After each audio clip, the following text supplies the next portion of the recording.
Congress BRS MIM agents నీకు ఎట్లా వస్తుందో కానీ ఈ ఎంఐఎం లేకపోతే నీ బీజేపీ ఉన్నదా చెప్పు.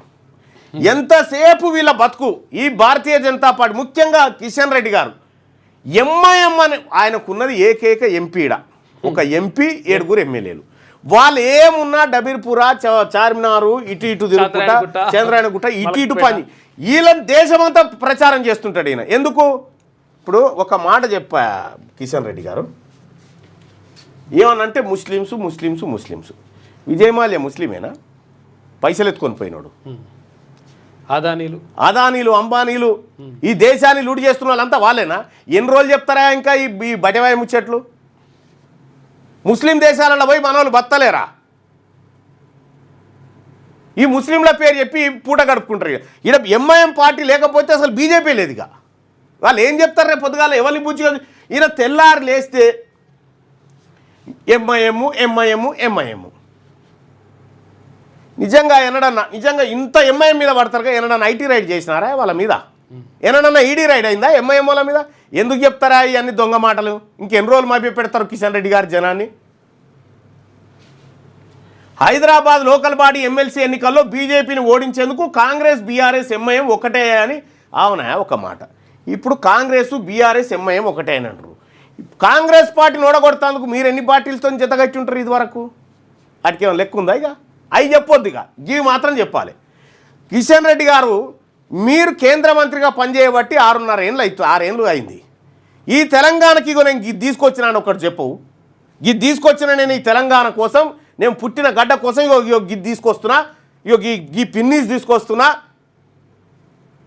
ఈ రవ్వలడ్డు తీసుకొచ్చినా తెలంగాణకు అని చెప్పు. ఏం లేవు, వట్టిదే డ్రామా. కేంద్ర మంత్రి కిషన్ రెడ్డి ఆరోపించారు. మజ్లిస్ పార్టీకి మిగిలిన 2 పార్టీలు ఏజెంట్లుగా పనిచేస్తున్నాయని అన్నారు. బీజేపీ బరాబర్ రజాకార్ల వ్యతిరేక పార్టీ. అసలు స్వాతంత్ర పోరాటంలో ఉన్నారా మీరు? ఎటున్నారా మీరు? స్వాతంత్ర పోరాటంతో సంబంధం లేదు. మీకు లేని దేశభక్తి పుట్టుకొస్తా ఉంది. ఇప్పుడు కేవలం రాజకీయం కోసం మతాలకు మధ్య చిచ్చు పెట్టేటువంటి కార్యక్రమం తప్ప మీరు చేసేది ఏమీ లేదు. కిషన్ రెడ్డివి దిగజారుడు మాటలు. ఎమ్మెల్సీ ఎన్నికలతో రజాకారుల రాజ్యం ఎట్లొస్తుందని చెప్పి ఎట్లొస్తుందా? ఇదివరకు ఇన్ని ఎన్నికలతో రాని రాజ్యం ఎమ్మెల్సీ ఎన్నికలతో రజాకారుల రాజ్యం వస్తుంది. ఏడనేర్సిరి బటవాయి మాటలన్నీ కిషన్ రెడ్డి గారు. ఇంకెందుకు రెచ్చగొడతా ఉన్నారు జనాన్ని? మీ పిల్లల మీద ఒట్టే చెప్పు. అసదుద్దీన్ ఓవైసీ మీరు చీకట్ల కలుసుకొని మాట్లాడుకోరా? మీ పిల్లల మీద ఒట్టే చెప్పు కిషన్ రెడ్డి గారు. అసలు ఎంఐఎం లేకపోతే మీరు ఎవరిని చూపించి అడుగుతారు ఓట్లు?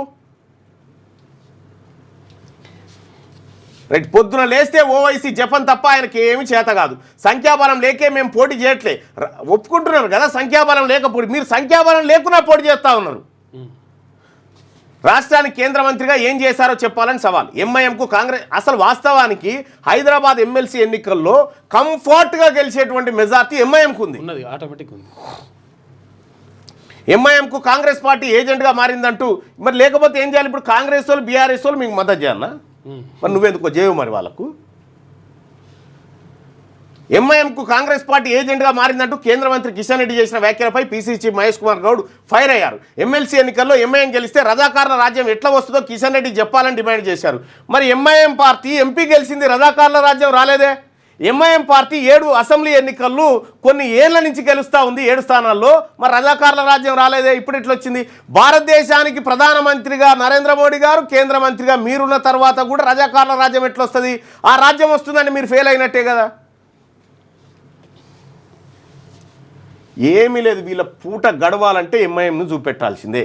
ఎంఐఎం మీద చిన్న ఐటీ రైడ్ ఇప్పటి వరకు జరగలేదు చూడ్రి. ఒక్క ఈడీ రైడ్ చేయలే, వీళ్ళు చేయరు. ఎందుకంటే అది చల్లగున్నన్ని రోజులే ఇలా పప్పులు ఉడుకుతాయి కాబట్టి.